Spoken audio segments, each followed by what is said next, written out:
Ethan Pocic has officially signed with the Baltimore Ravens after recovering from a severe Achilles injury. The veteran center is expected to anchor Lamar Jackson's offensive line, but his arrival creates a hidden roster conflict that could change Baltimore's entire offensive plan. So stay with me to see what it means for the Ravens. Start with the hole, not the man who filled it, the hole itself, because that's what made this signing feel inevitable weeks before it happened. Back in March, the Ravens lost their starting center in free agency. Tyler Linderbaum, the team's starting center, who made the Pro Bowl 3 times over his 4-year rookie deal, signed a record contract sending him to Las Vegas. That's not a role player leaving. That's the anchor of the entire offensive line walking out the door, and walking out to a division rival's move that reset the market. Linderbaum's new deal raised the ceiling for center contracts by 50%, topping Creed Humphrey's $18 million annual average by $9 million.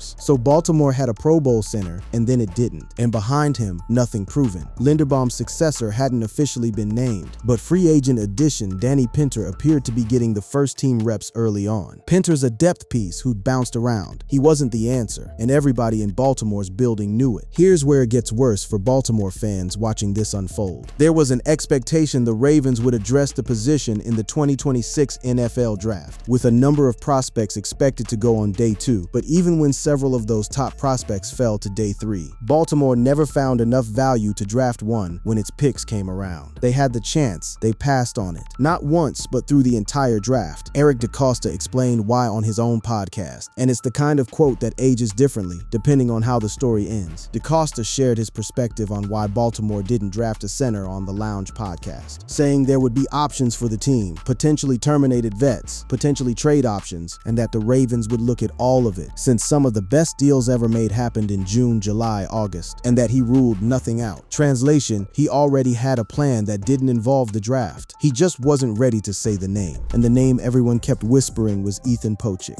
Before we get to why Pocic specifically became the target, you need to understand how badly this problem was eating at the roster. There was no greater, more pressing roster issue with this team than the center position, and the answer really couldn't be what they were selling, or they'd risk undermining a $350 million roster over another $8 million for someone who could do the job. That's not a fan blog exaggerating. That's the on-the-ground read heading into camp. Baltimore had built a roster worth hundreds of millions of dollars, with legitimate championship aspirations, and the one position capable of sinking the whole operation was center. Why does center matter this much? Because of what it protects. The run game and protecting Lamar Jackson are paramount to the success of the team, and being a center means being the first contact on the line, while also acting as the anchor for the rest of the protection to do its job and open run lanes or protect the quarterback. Every single play starts with that snap. Every blitz pickup, every zone run combination, every protection call. It runs through the center first. Put an unqualified body there, and you don't just lose games. You risk losing your franchise quarterback to a hit he shouldn't have taken. The in-house names weren't cutting it, and the tape backed that up. Pinter is the only player who has started at center, but he only has 10 career starts to his name. 10 starts. That's it. That's the resume the Ravens were relying on to protect a quarterback who just got paid like a franchise cornerstone, on a team built to win now.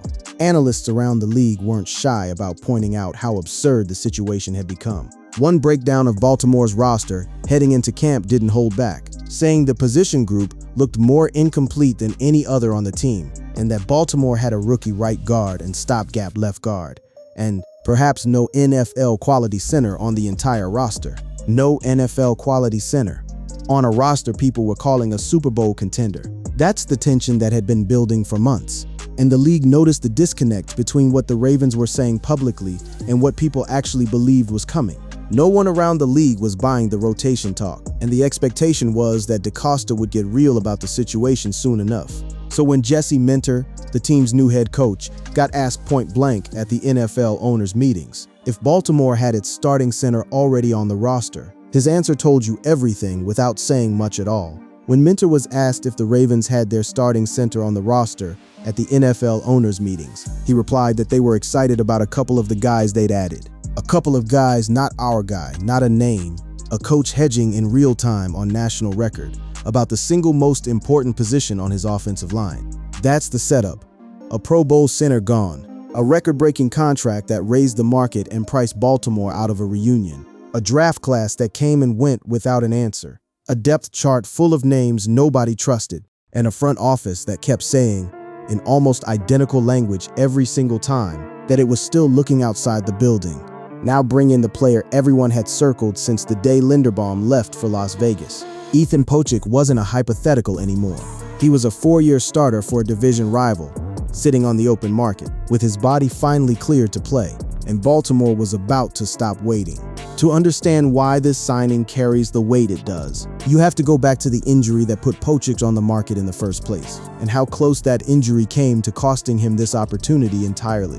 Pocic spent 4 seasons anchoring the Cleveland Browns offensive line, and he did it as a full-time starter. Pocic went down in December after starting the first 13 games of the 2025 season, his 4th as Cleveland's starting center. 13 straight starts. Then, in a game against the Titans, everything changed in an instant. In Week 14 against the Tennessee Titans, Pocic suffered a season-ending torn Achilles tendon.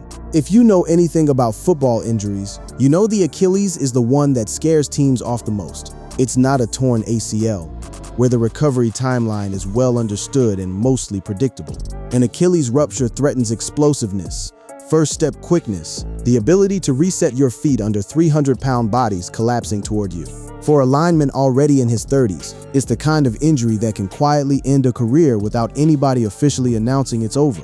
Cleveland didn't wait around to find out. With his contract set to expire, the Browns let Pocic hit free agency and signed former Packer Elgton Jenkins to take over at center. That's a franchise moving on from a 4-year starter without so much as a stopgap deal to see how the recovery went. It's a brutal business, and Pocic found himself out of a job during the most uncertain stretch of his career.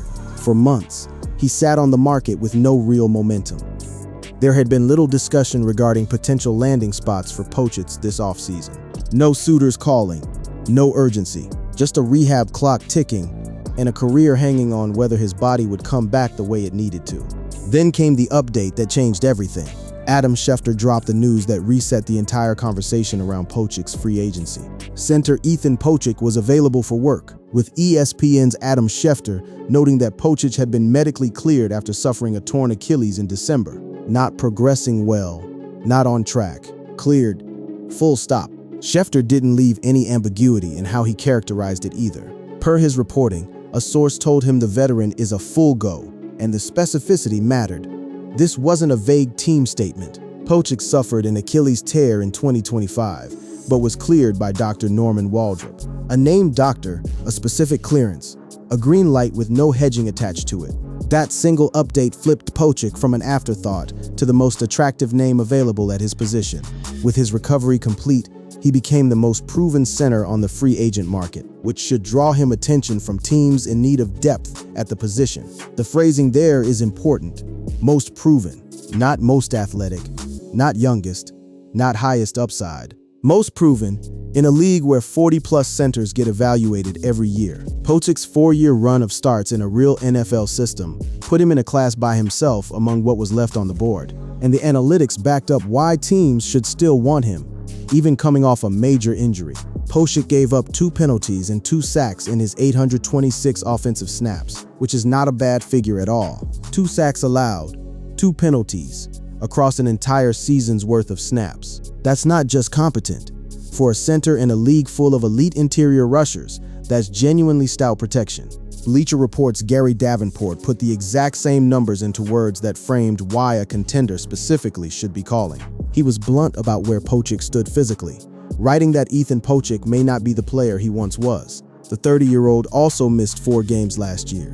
But then came the turn. Davenport pointed to the same snap count everyone else cited, noting the low sack and penalty numbers, before landing on the larger point. Baltimore had the cap room to make this move, and he may well welcome the opportunity to play for a contender. That last line hit different in Baltimore, because it flipped the framing of the whole pursuit. This wasn't just about the Ravens needing Pocic, it was about Pocic needing exactly what the Ravens could offer. A real shot at a Super Bowl roster, at a stage in his career and recovery when that kind of opportunity doesn't come along twice. There was also a piece of this puzzle that made too much sense to ignore. Pocic already knew this division inside and out. Pocic is a former Cleveland Browns center, meaning he has plenty of familiarity with the AFC North, and that could be a big benefit to the Ravens. He'd lined up against Baltimore's front 7 twice a year, for 4 straight seasons. He knew the calls, the tendencies, the pressure packages Baltimore's own defense liked to dial up, which meant he also knew, better than almost anyone available, exactly what an AFC North offensive line needed to survive a season built around beating these exact opponents. So by the time camp opened, the picture was set. A center with 4 years of proven starts, a clean medical bill from a named specialist, a stat line that held up against the pass rush, a division already memorized, and a market that for months had been strangely quiet about him, right up until the day it wasn't. Once Pocic's medical clearance became public, the pressure inside the Ravens building shifted from "should we" to "how fast can we?" And the loudest voices pushing toward Pocic weren't just fans on message boards. They were the people whose job security depended on getting this right.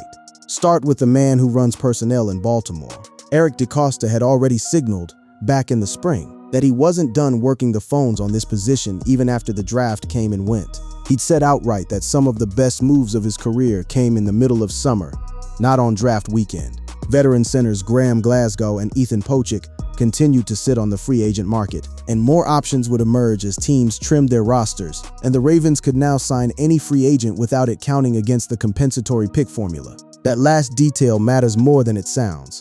It meant Baltimore had zero downside in going after a proven veteran. No pick penalty, no excuse left to hide behind.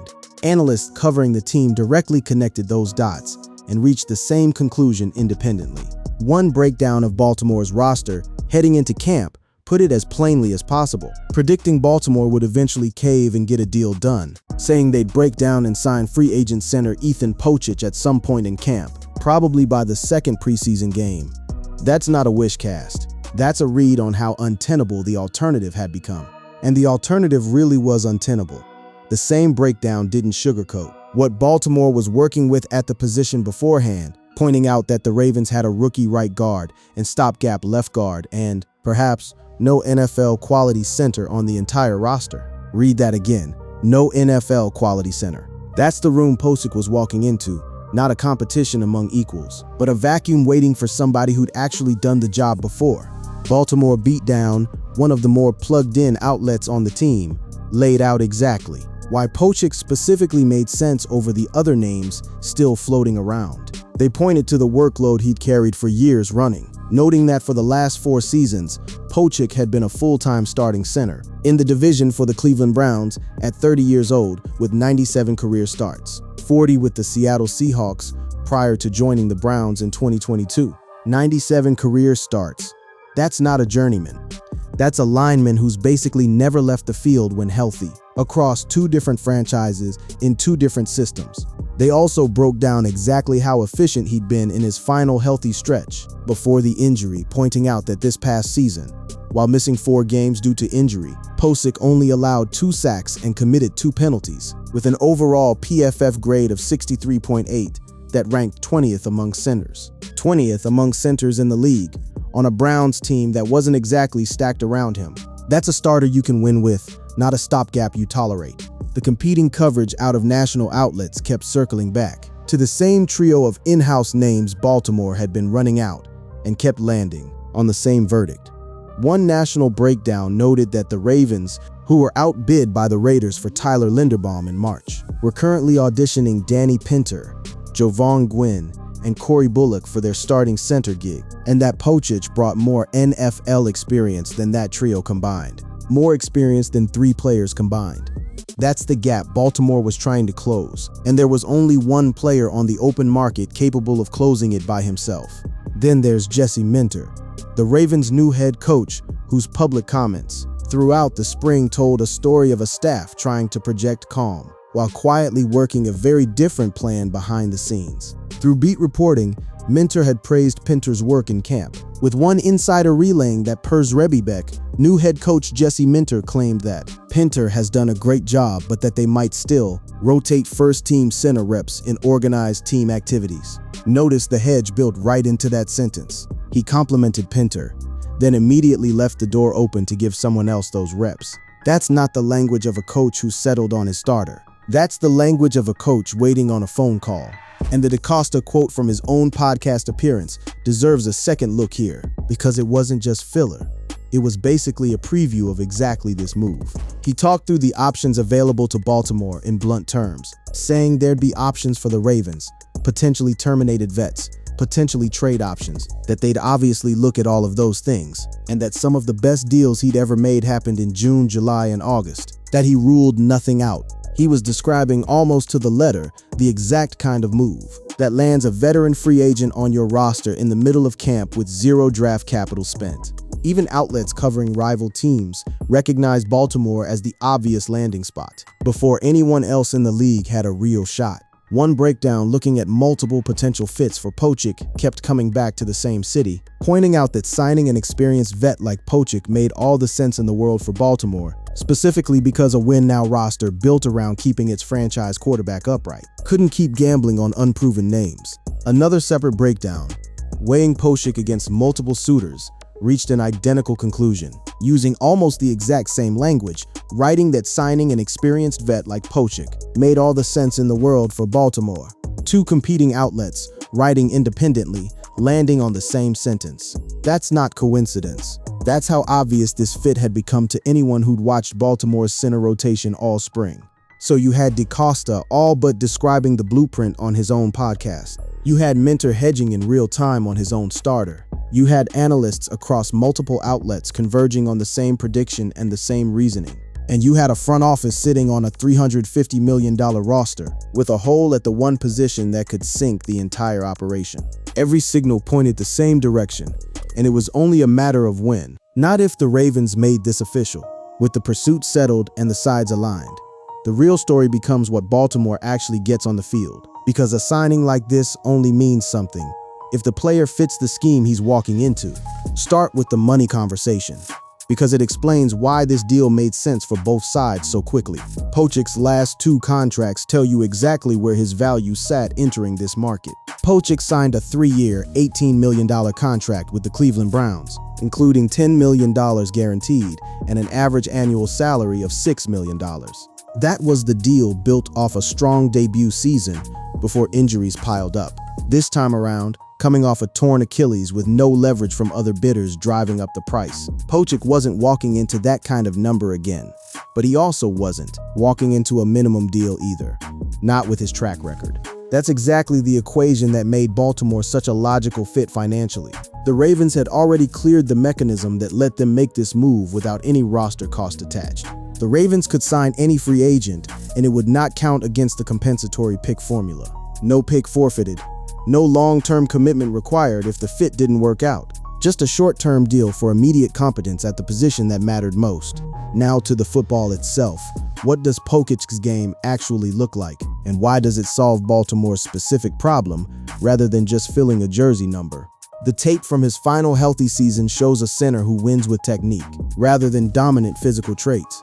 The 30-year-old gave up 2 sacks and 14 pressures in 518 pass-blocking snaps last season, and produced Pro Football Focus grades of 63.2 in run blocking and 62.2 in pass blocking, ranking 23rd and 25th among centers, respectively. Middle-of-the-pack numbers. Sure, but middle of the pack from a proven veteran beats unknown from a converted guard or an undrafted rookie every time, especially protecting a scrambling quarterback who needs a clean pocket to operate the way Baltimore's offense is built to function. Some evaluators went further, arguing the raw numbers actually undersell what he offers a team like Baltimore. One breakdown of his fit specifically pointed to his experience level as the separator, writing that he's an experienced and tested starter with nearly a decade of NFL experience, has played in postseason games, and was still an effective center when healthy in Cleveland this past season. Postseason snaps matter in a building trying to get back to a Super Bowl. It's one thing to hold up in Week 4 against a team playing out the string. It's another to hold up in January, when the pass rush gets nastier and the margins get thinner. That same evaluation broke down where he ranked among his peers using PFF's full season model, noting Pro Football Focus graded Pocic as the 20th best center out of 40 eligible names at 63.8, and he was well balanced in both run blocking and pass protection, 20th out of 40, right at the median. But a healthy, battle-tested median beats an unproven ceiling. When your quarterback's health is on the line every single snap. There's also a wrinkle in this fit that's easy to miss if you only look at box scores. Pocic has literally lined up against this exact Ravens defense before, which means Baltimore's own staff already has a scouting history on how he handles pressure. Cleveland Browns center Ethan Pocic took the field before a game against the Baltimore Ravens at M&T Bank Stadium. That's not just familiarity in the abstract. That's actual, specific reps against the same fronts, the same stunts, the same blitz packages. He'll now be diagnosing from the other side of the ball, in the same building, for the same coaching staff that used to attack him twice a year. Compare that to what Baltimore had on the roster before this move, and the gap becomes obvious. The most experienced in-house option had barely played the position at the NFL level at all. Pinter is the only player who has started at center, but he only has 10 career starts to his name. 10 starts total, across an entire career. Pocic brings nearly 10 times that many starts through the door on day one. At a position where continuity and communication are everything, where a missed protection call doesn't just cost yards, it costs a quarterback his availability for the following week. That's the practical value of what Baltimore just added. It's not a blockbuster name. It's not a Pro Bowl caliber replacement for what Linderbaum used to provide, but it's a proven 4-year NFL starter who allowed 2 sacks and 2 penalties across an entire healthy season, who's played postseason football, who knows this exact division and this exact building's opposing looks, walking into a room that had, by multiple outside accounts, no proven starter at all before he arrived, and for a team that just watched its own front office rank the center position as more urgent than any other hole on the roster. That's not a small addition. That's the fix. So here's where Baltimore stands with Pocic now officially in the building. And it's not the end of the story. It's the start of a new one that plays out over the next several weeks of camp. The most immediate stakes are obvious. This is about protecting Lamar Jackson. Every conversation about the center position in Baltimore ultimately circles back to the quarterback standing behind it. The run game and protecting Lamar Jackson are paramount to the success of the team. Jackson's game depends on movement, on extending plays, on a line that communicates cleanly enough to let him improvise without getting blindsided. A rookie-heavy interior line was always a threat to that formula. Pocic's addition doesn't erase the risk entirely. He's coming off a serious injury himself, but it gives Baltimore a communicator in the middle who's actually done this job at a high level, in real playoff environments for nearly a decade.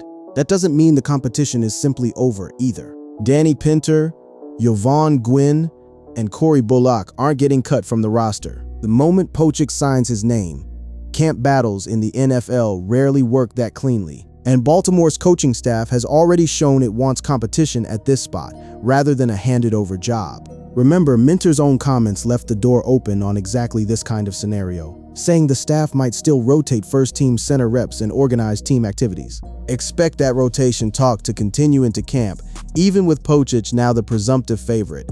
Coaches like manufactured competition. It keeps everybody sharp, and it gives the staff film to fall back on if Pocic's Achilles doesn't hold up the way everyone hopes. And that recovery is the thread that doesn't get tied off just because a contract gets signed. An Achilles tear is unpredictable in ways that a torn ACL or a broken bone simply aren't. The clearance from Dr. Waldrop and the full go report from Schefter are enormous positive signs, but nobody, not DeCosta, not Minter, not Pocic himself, will know exactly how his first step quickness holds up until he's actually absorbing live reps against NFL pass rushers in pads. Training camp becomes the real test. Preseason games become the real test. The medical clearance opened the door. It didn't guarantee what's on the other side of it. There's also a quieter storyline running underneath all of this. What this signing says about Baltimore's approach to roster building under DeCosta and this new coaching staff. The front office passed on drafting a center when the value wasn't there, then held its nerve through the spring while outside analysts and fans grew impatient, and closed the gap in the middle of summer exactly the way DeCosta said he preferred to operate. Some of the best deals he'd ever made happened in June, July, August, and he ruled nothing out. Whether or not this specific move gets remembered as one of those best deals depends entirely on how Pocic's body responds over the next several months. But the process itself, patient and unbothered by outside noise, is exactly the kind of approach that's kept Baltimore competitive year after year. For Pocic personally, this is as much a redemption story as it is a business transaction. He went from a 4-year starter with a growing reputation in Cleveland, to a player carted off the field with a season-ending injury, to a free agent nobody was calling. to suddenly the most sought-after name at his position the moment a doctor cleared him. Davenport's framing of the situation captures the stakes for him individually about as well as anything out there. The idea that a player in his position might genuinely welcome landing with a team built to contend right now, after the year he's had a shot at meaningful January football, is worth more to him than it would have been 12 months ago. And for the fans who watched this saga play out in real time, the draft that came and went without an answer, the podcast hints, the coach hedging at the owners' meetings, the medical clearance that flipped the entire market overnight. The arrival finally gives them a name to hold on to heading into the season. Not a finished product, not a guaranteed fix, but a proven veteran with nearly a decade of NFL experience and postseason snaps on his resume, walking into the one room on this roster that needed him more than any other. The center position in Baltimore went from the biggest question mark on a Super Bowl caliber roster to, finally, an answer. Whether that answer holds up through 16 games and however far this team goes in January is the next chapter. But for now, the search is over. Ethan Pocic is wearing purple and black, and Lamar Jackson has a veteran snapping him the ball again.